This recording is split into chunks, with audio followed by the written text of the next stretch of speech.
Hey, good morning, and happy Sunday. So today's topic actually just kind of fell onto my lap, and it's how it normally works is, somebody asks me the same question multiple times over and over again, or I have a life experience the day before that's like, oh my gosh, I need to talk about this. But this is like the compilation of everything. So, we're in this time of, extremes. So it's Christmas time, so, we buy more than we need, we shop for more than we need, we spend more money than we need, we give more than normal, we are charitable more than normal. And so all these things, like we're in a time of like excess through the month of like December. And then the crazy thing happens is we take that same mind of excess and we bring it into January, thinking that even though we've done nothing for our health for however long, the last couple of weeks or months, and then all of a sudden we think we're going to like do everything. We're going to get better at our diets. We're going to get better at cardio. We're going to work out more. And that's just not the case. We know it's not the case. So here's what I want to say is like, what if we took the same mentality that we've had in December of giving and helping and doing things for others, but we actually like spread it out throughout the whole year? Because the other thing that we mostly find is like come January, everybody says their budgets are tight, they have no money, their credit cards are maxed out. And really, like if we just started living a little bit more fiscally responsible and we actually started to do this stuff year long, then we'd have probably a bigger impact than what we're providing in just 1 month of December. But if we also took that same lesson, we put it towards our weight loss and our waistline, we'd probably have more success there too. So here's what I'm saying. This month, you see somebody who's, got a Salvation Army, bell ringing, and you donate. You see a Christmas tree with, needy kids that need sponsorships, and you pick up a star off the tree and you buy a kid a gift. And then you see, at Publix, you check out and they ask if you want to spend $5 and write your name on some sort of thing and hang it up in their store. And we do all this stuff, but for 1 month. These people need our help year round. Well, the same thing happens is then we say take that same mindset into January and we're like, man, I'm going to eat awesome. Like we're going to start our meal prep starting January 1st. And I'm going to work out awesome. We're going to start a new fitness plan on January 1st. And by the time you even get out of January, like everything's off the rails and you're already back on track to where you were at the end of November. So the same way that we need to basically be more responsible and give throughout the whole year and look for charitable organizations and look for people that need our help, we need to do the same thing for ourselves. So we need to spread out the wealth and spread the love with our giving, not only to others, but to ourselves. And what I think we all need to focus on is the same thing that works in fitness is going to be the same thing that works for, helping your community and the people around us. And so if we just took one thing every single day, and we did it for 365 days, that moved us closer to our fitness goal, like we'd be there.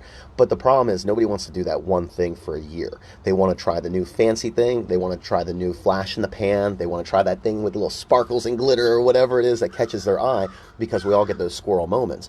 But think about this. If you just started going for a walk every single day and you did that when you got home from work every day for a year, you would be in a lot better position you are now.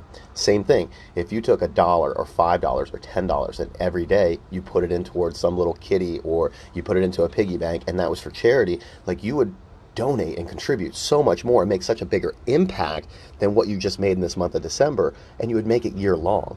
So, all these things that work for finances, they work for our health. The things that work for our health also work for finances. And, I guess the last thing I wanted to leave with is like, we are in a spot right now where it's like everybody's thinking of giving, but then February is going to come and we're not going to want to give anymore.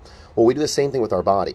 We have seasons, we have peaks, we have excitement, and we push, and then we forget about it.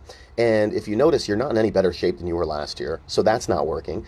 And it's not something to where it's going to work in any other part of your life. So we need to make a change. We got New Year's coming up. You basically have like a week and a couple days basically to get your goals in line, get your priorities in order. But like really what we all need to do is we need to find one thing that we can do for our bodies and for our health and for ourselves.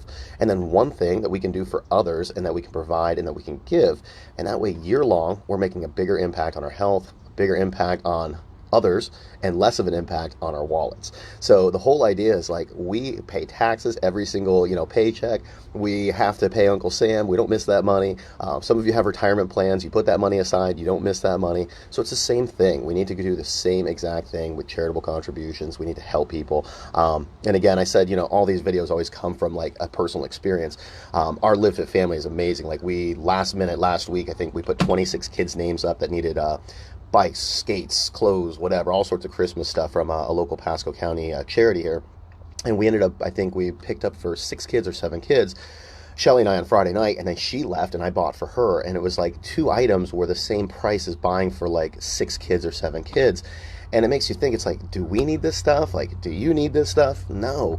But there's some kids who just want socks and underwear for Christmas. And, that's the thing, is like, they shouldn't be thinking about that at Christmas time. It's like, this should be things that we're helping out with in our community year long. And I know I said it was the final thing, but this is what I'll leave you with. If you're anybody watching this and you're from another town and you're in Pasco County during this holiday season, there's a term I heard called cross-pollinating. And, in other towns and bigger markets and things, there's just more acts of generosity. There's not a scarcity mindset like there is in kind of less affluent areas like Pasco County. So bring that kindness over the next 10 days. Bring that giving, attitude and spirit over the next like 8 to 10 days. Reach out and help somebody, but like bring that happiness into Pasco County. Show people that there's another way of life. I think people just kind of get stuck in their ways, stuck in their, sadness, stuck in whatever it is. And like, we need to know that there's better out there. And so if you are one of those people transplanting back in, visiting family, back home from school, whatever happens to be this week, cross-pollinate some of that kindness from other areas. Reach out to people, hold doors, buy a breakfast for an elderly couple at a diner. Like, do something to pay it forward and bring that love back into Pasco County. So hope you give yourself self-love this upcoming year. One thing that you can do every single day for an entire year. Figure out what you can do and what charitable contribution that you can give towards consistently, and let's make a bigger impact in our community in 2020. Guys, thank you. Have a great Sunday. See ya.